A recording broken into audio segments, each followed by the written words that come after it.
بسم الله الرحمن الرحيم. يا محير الناس يا قلقاس.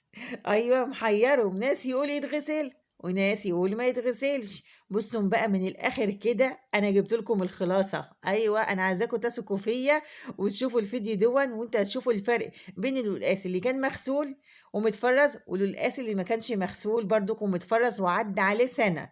يعني هوريكم شكله عامل ازاي اللي كان مغسول واللي ما كانش كمان مغسول.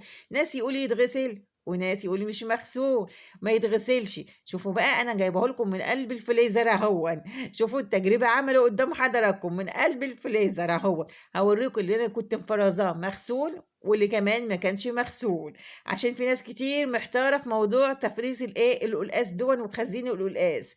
ماشي، يلا صلوا على النبي كده وزود النبي صلاة. وكمان انا دودو ودي قناتي من المنصورة. اتمنى كده اللي لسه ما اشتركتش في القناة تشترك في القناة وتعمل لايك للفيديو وتكتب لي بقى في التعليقات هي اول حاجة بتتابعني من اي بلد، ويا ترى هي بتخزن القلقاس ازاي، إيه بيتغسل ولا مش بيتغسل. انا عن نفسي هقول لكم ان هو احسن حاجة اللي بيتغسل ولا ما بيتغسلش.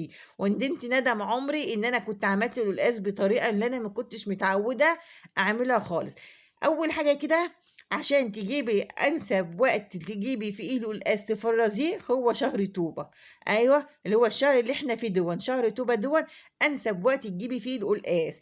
اي قلقاس او بسله او طماطم او بطاطس او جزر، اي خضار تحب تفرزيه بيفضل يكون في شهر توبه. الحاجه بتبقى جميله جدا جدا جدا.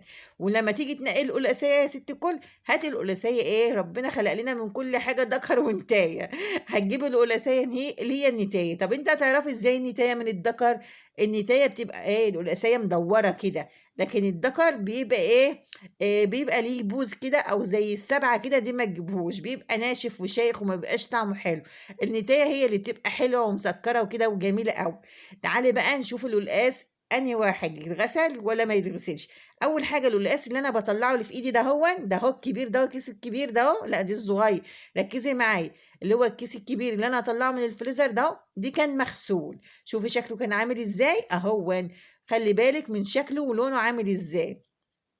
ماشي، صلى على النبي وزيد النبي صلاة. طبعا دي خضار بتاع السنه اللي فاتت، على فكره دي بسله بتاعت السنه اللي فاتت وملوخيه ومانجا زي ما هما، وطعمهم وريحتهم ما بيتغيروش. ثقي فيا انا بجيب لك الخلاصه كده في التفريزات، حاجه كده انا بعملها ب 25 سنه. القلقاس اللي انا ماسكاه اللي قدامك المتلج ده ما كانش دي كان ايه، مغسول. دي اللي انا كنت لسه عاملاه معاكي في الفيديو وانا بقول لك امتى تخزنوا القلقاس. شايفه لونه عامل ازاي وشكله عامل ازاي؟ زي ما هيدخل الفريزر هيخرج من الفريزر بنفس الشكل ده. لكن اللي انا ماسكاه ده انا كنت غسلاه. شايفه لونه عامل ازاي؟ حاسه ان لونه ازرق. اه بجد والله، لونه ازرق، ولما يطبخ هيبقى نفس اللون اللي هو ازرق انت دلوقتي لما بتيجي تقشري البرتقانيه مش بتقشريها وبعد كده بتاكليها؟ انت بتقشريها وبعد كده بتغسليها وبعد كده بتاكليها؟ لا، القلقاس برضك نفس النظام، قشريه وقطعيه وبعد كده فرزيه، اوعي تغسليه. هيبقى لونه ازرق وشكله مش حلو وطعمه مش هيبقى حلو. دي بتاع السنه اللي فاتت اهو، دي مش مغسول. شايفه لونه ابيض شمع زي ما هو وعدى عليه السنه ازاي. لكن اللي في الاكياس الكبيره المتلجه ده انا كنت غسلاه. شايفه الفرق بين ده وبين ده اهو. طب انت هتقولي الماده اللزجه اللي كانت فيه اول ما الشوربه ما بتغلي، طبعا احنا بنسقط فيه القلقاس عشان كده بيقفل المسام بتاعه وما بينزلش الماده اللزجه اللي فيه.